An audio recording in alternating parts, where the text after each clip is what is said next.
ó. Não, 1 hora e pouquinho, né? Olha só. Princípio de Arquimedes. Estávamos discutindo isso na última aula de hidrostática. Mas antes disso, que história é essa? Densidade. Massa sobre volume serve para qualquer corpo. Já essa ideia de dividir uma densidade pela outra é chamada densidade relativa. Mi, o que é isso? Massa específica. A diferença é que isso serve para qualquer corpo. Isso tem que ser um corpo maciço feito de um único material. Rho, isso é coisa nova. Se isso é massa específica, isso só pode ser o tal do peso específico. Da mesma forma que peso é igual a massa vezes aceleração, peso específico, estava errado aqui, perdão, é a massa específica vezes aceleração da gravidade. Definição de pressão, força sobre área. Pressão hidrostática, pressão causada por uma coluna líquida. Depende só da densidade do líquido, a aceleração da gravidade e apenas da altura da coluna. Não depende nem do volume, nem da área onde esse líquido está distribuído. Se considerarmos que existe pressão em cima desse líquido, a gente usa o princípio de Pascal, que eu acho que não foi bem discutido, aliás, não foi discutido. Vou ter que abrir um parênteses aqui, né? Princípio de Pascal. Deixa eu abrir um parênteses para poder justificar por que com a pressão hidrostática eu sou meio P0 boca abaixo ali e achei a pressão no fundo do recipiente. Deixa eu justificar por que a partir da pressão hidrostática eu escrevi o teorema de Stefan para vocês. Isso fica bem explicado no princípio de Pascal. Se eu já falei disso, me lembrem. Já viram esses caminhões carregando gás pela cidade aí, abastecendo os condomínios? Eles geralmente têm um cilindro ou uma esfera atrás, né, sendo suportada pelo caminhão. Imagine que nessa esfera que contém gás, o gás está tão pressurizado que está liquefeito. Isso só acontece porque em cima desse gás existe uma certa pressão. Imaginem que o engenheiro responsável pelo transporte do gás selecionou que a pressão adequada em cima do gás liquefeito era de 10 atmosferas. Como o gás está liquefeito, ele se comporta como líquido. Imagine então que devido a essa coluna líquida, a pressão no fundo do recipiente é 15 atmosferas. Isso ocorreu porque lá em cima tem 10 atmosferas. Quanto que essa coluna líquida está gerando para que no fundo do recipiente tenhamos 15 atmosferas? 5 atmosferas, nada demais. O engenheiro responsável pelo transporte desse gás, por algum motivo técnico, decidiu que era mais seguro, que era mais adequado reduzir a pressão na parte superior do gás para 8 atmosferas. Então, originalmente eram 10 atmosferas, mas na nova configuração de transporte, ele escolheu que a nova pressão acima do gás liquefeito era de 8 atmosferas. Considerando que a altura da coluna líquida e as condições desse gás liquefeito não se modificaram, que pressão vocês sugerem para a parte inferior do recipiente? Nessa nova configuração. Quanto que diminuiu a pressão atmosférica na parte superior do gás? 2 atmosferas, né? Vocês me falaram que essa coluna líquida estava gerando 5 atmosferas. Por isso que fomos de 10 para 15. Mudou as características do gás liquefeito? Mudou essa profundidade? Eu disse que não, né? Então ela deve continuar gerando 5 atmosferas. Então é natural imaginar que lá embaixo agora nós tenhamos apenas 13 atmosferas de pressão. Esse raciocínio é um raciocínio óbvio e simples. Mas documentar esse raciocínio e provar que quando um fluido sofre uma certa variação de pressão, todos os pontos desse fluido sofrem a mesma variação de pressão, aí já é outra história. E é isso que é o princípio de Pascal. O princípio de Pascal diz que quando um fluido, um gás ou um líquido, sofre uma variação de pressão, todos os pontos desse fluido devem sofrer a mesma variação de pressão. Como eu reduzi em 2 atmosferas a pressão na parte superior do líquido, então a parte inferior também vai sofrer a mesma variação. E não só a parte inferior, qualquer maldito ponto desses fluidos sofreu exatamente a mesma variação de pressão. 2 atmosferas. Deixa eu documentar isso então. Princípio de Pascal. Quando um fluido, gás ou líquido, sofre uma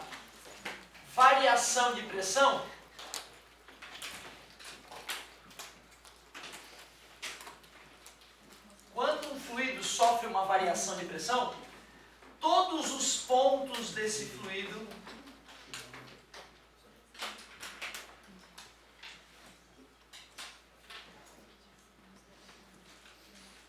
sofrem a mesma variação de pressão.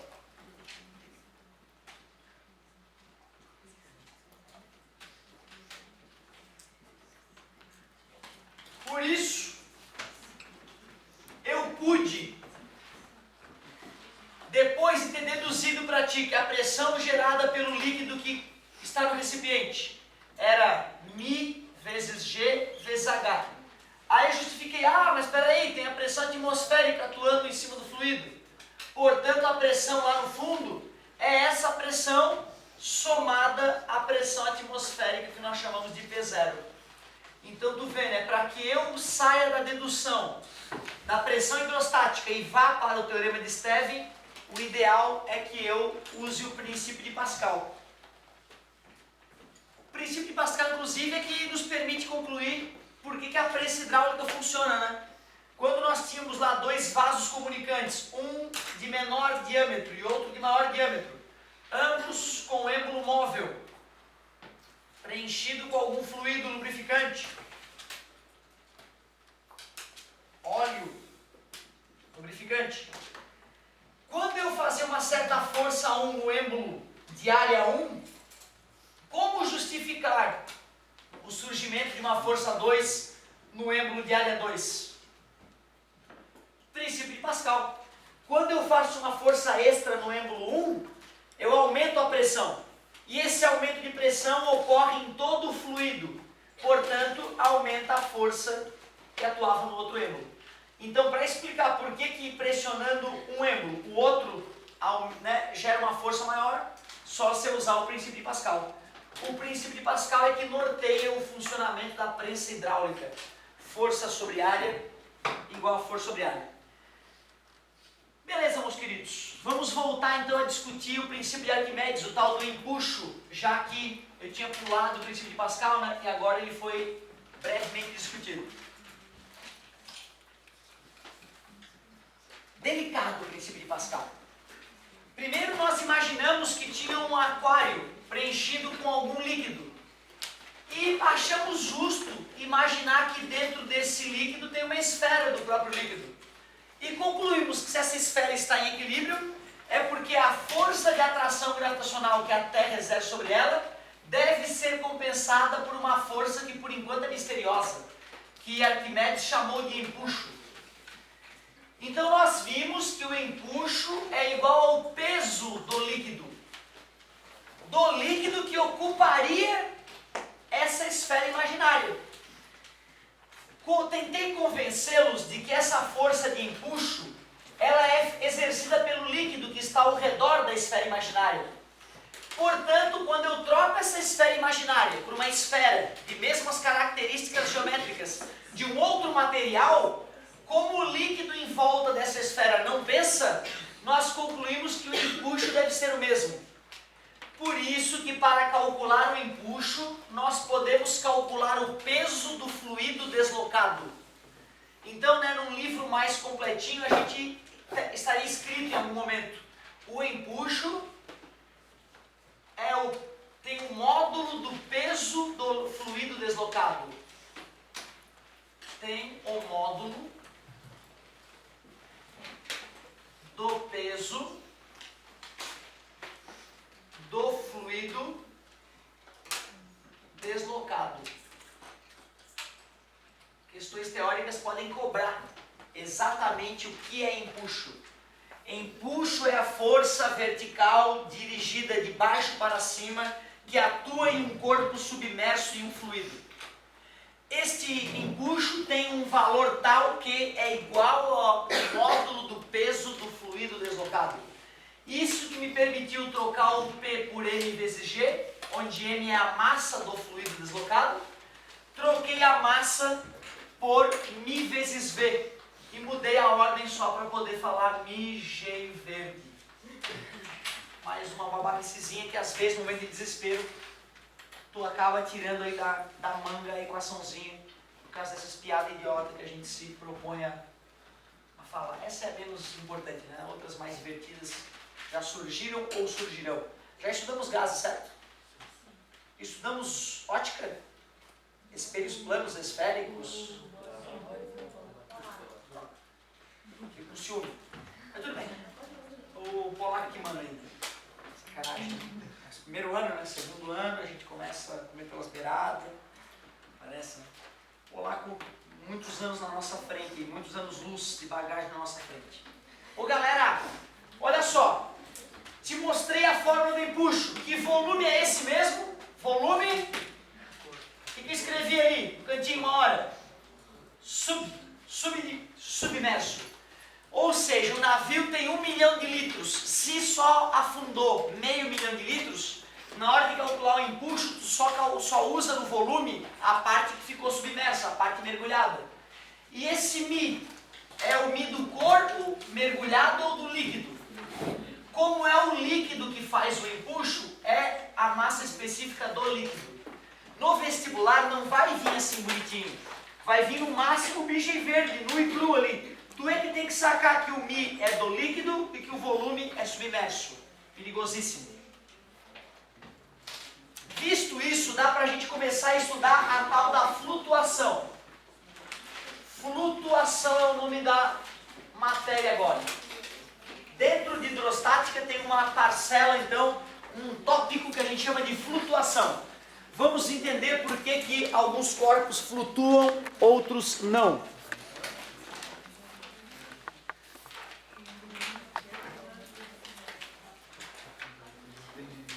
A ideia é bem simples, pessoal. Se tu tem um corpo mergulhado em um fluido, vamos primeiro imaginar um corpo completamente mergulhado. Tu pode usar a fórmula do peso, M vezes G, calcular o peso que o corpo tem. Tu pode usar a fórmula do empuxo e calcular o empuxo que o sujeito está sofrendo. Se esses vetores são honestos, fica claro que o empuxo é maior que o peso. A força resultante aponta para onde?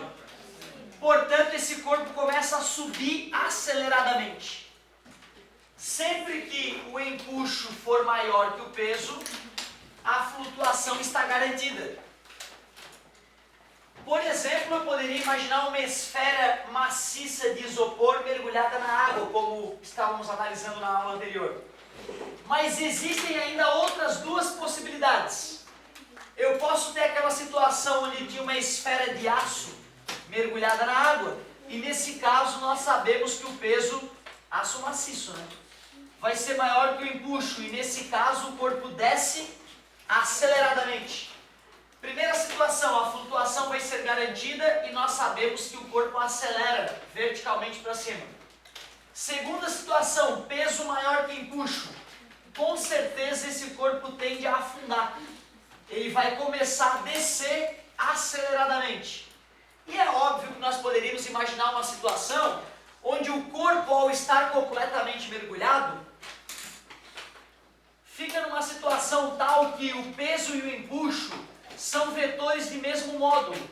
E nesse caso, obviamente, o corpo continua em repouso onde ele está, já que a força resultante é zero. Agora tome cuidado. O clássico não é a questão de perguntar o que está acontecendo com o corpo no momento em que ele está subindo aceleradamente ou descendo aceleradamente. Claro que eles podem fazer essa pergunta. Se eles nos perguntarem qual é a aceleração do corpo, eu aplicaria a segunda lei de Newton, física, meu amor. E quem é a força resultante? É o empuxo menos o peso. Aí tu calcula a aceleração do objeto. Não adianta eu isolar a aceleração ali, tu não vai ter aquela fórmula. Tu tem a fórmula do física, meu amor, tu tem a fórmula do empuxo e do peso. Tu tem que calcular o peso e o empuxo, calcular a resultante entre essas forças e substituir no FR. Nesse caso, como é que eu calcularia a aceleração com a qual o corpo desce? Quem que eu coloco no FR? Natural, a força maior menos a força menor. Bem tranquilo também, embora seja raro isso ocorrer. Podem acabar nos perguntando isso. Já vi muitas vezes acontecer no vestibular, mas não é o mais comum. Nesse caso, a gente sabe que o corpo tem aceleração zero, já que a força resultante é nula. Entenderam a lei de Newton? O corpo se mantém no estado em que está. Se estava em repouso, permanece em repouso. Se estivesse em movimento ascendente ou descendente, assim continuaria em movimento retilíneo uniforme, até atingir o fundo ou até começar a emergir. Momento esse em que o empuxo diminuiria. Observe que quando o corpo começa a emergir, o volume submerso diminui. E se o volume submerso diminui, o empuxo também diminui. Se o volume submerso diminui, o empuxo diminui. E é isso que eu quero discutir. Se nessa situação o corpo tendia a flutuar, depois que ele começa a sair fora d'água, tu já deve ter feito isso em algum momento da tua vida, mergulhou alguma coisa mais leve que a água, menos densa que a água, e soltou a bola dentro da água. A bola vai para a superfície da piscina e salta da superfície, e depois de algum oscilar, para em equilíbrio boiando na superfície da piscina. Quando esse corpo então começar a emergir, vai chegar uma hora que ele vai entrar em equilíbrio. O que eu posso escrever sobre, o que eu posso dizer sobre as forças que atuam nele nesse momento em que ele ficou em equilíbrio na superfície do líquido? É verdade, nesse momento o peso, que não se alterou desde o princípio, se igualou ao empuxo. Então o corpo era menos denso que o líquido, foi mergulhado na água, solto, começou a acelerar para cima. Quando ele começou a sair da superfície, mesmo que por inércia tenha saído completamente da superfície, depois ele cai e depois de uma certa oscilação, quando entra em equilíbrio, eu posso dizer que o empuxo é igual ao peso. Só que nesse caso, qual é a diferença entre essa situação e essa situação? Por que essas situações são diferentes, já que o empuxo é igual ao peso nas duas? Porque numa situação o volume submerso é o do corpo todo, E nesse caso o volume submerso é apenas essa parte que ficou debaixo da água. Então nessas situações onde o corpo flutua na superfície da água por ser menos denso que o líquido, água não necessariamente é. Nesse caso, quando o corpo para na superfície, o empuxo fica igual ao peso. E aí geralmente o cara te pergunta, qual é o volume que ficou submerso? Empuxo, μ vezes G vezes volume submerso. Peso, M vezes G. Se tu conhece a massa do corpo e conhece a massa específica do líquido, tu calcula o volume submerso sem dificuldade. O volume submerso será sempre a razão entre a massa do corpo e a massa específica do líquido. Nem adianta copiar aquela fórmula e eu decorar ela. O importante é tu entender que na hora da flutuação, o empuxo é igual ao peso. O que vai acontecer com esse corpo depois de algum tempo? Ele vai bater no fundo, vai parar no fundo. Quando esse corpo ficar parado lá no fundo, que pergunta será que o sujeito pode me fazer? Qual é a força normal? Qual é a força que esse corpo exerce no fundo do recipiente? Já que ele está parado, a força resultante é? Que força atuou nele nesse momento? Tem o peso, que desde o princípio é o mesmo, a atração gravitacional não pode ter mudado. O senhor parece que diminuiu. É a distância, querido, é a distância, é o mesmo peso. Igual. O que mais? Tem o empuxo, a água não deixou de empurrar o cara para cima. E a normal, a superfície é que vai equilibrar essas forças. Que equação eu poderia escrever, já que a força resultante é zero? O empuxo, obrigado, hein, amigo? O empuxo mais a normal para cima é igual ao peso que é para baixo. Então, quem seria a força normal? O peso menos o empuxo. O ideal é tu não decorar isso, né, cara? O ideal é tu conseguir intuir quais forças atuam no objeto e lembrar que se ele está parado, a força resultante é zero. Então, se nos perguntarem qual é a normal atuando num objeto mergulhado em um fluido, não se esquecer que não é igual ao peso. Tens que subtrair a normal. Tens que subtrair o empuxo para calcular a normal. E nesse caso, como eu havia dito, se o corpo está em repouso, ele tende a ficar onde estava. Não tende a subir, nem tende a descer, vai permanecer em equilíbrio. E não importa a profundidade, poderia ter ocorrido o equilíbrio mais perto do raso ou mais no fundo. O famoso submarino, né? O submarino ele tem um tanque de lastro, um tanque dentro dele no qual ele pode acrescentar ou retirar água, fazendo com que a densidade dele, ora seja menor que a água e ele suba aceleradamente, ora a densidade dele é maior que a da água e ele pode afundar aceleradamente, e ele pode regular para que a densidade do submarino como um todo se iguale à da água. Assim ele pode manter a sua profundidade, sem afundar e sem flutuar a partir do ponto onde estava. Essa é a chamada teoria da flutuação. Comparando o peso e empuxo, podemos saber se o corpo tende a subir aceleradamente, descer aceleradamente ou permanecer onde estava. Se tende a descer, uma hora bate no fundo, geralmente te pergunta normal. Se tende a flutuar, uma hora ele se equilibra na superfície, já que o volume submerso diminui, para que peso e empuxo se igualem. Só fazendo exemplos agora para a gente enriquecer essa discussão sobre flutuação.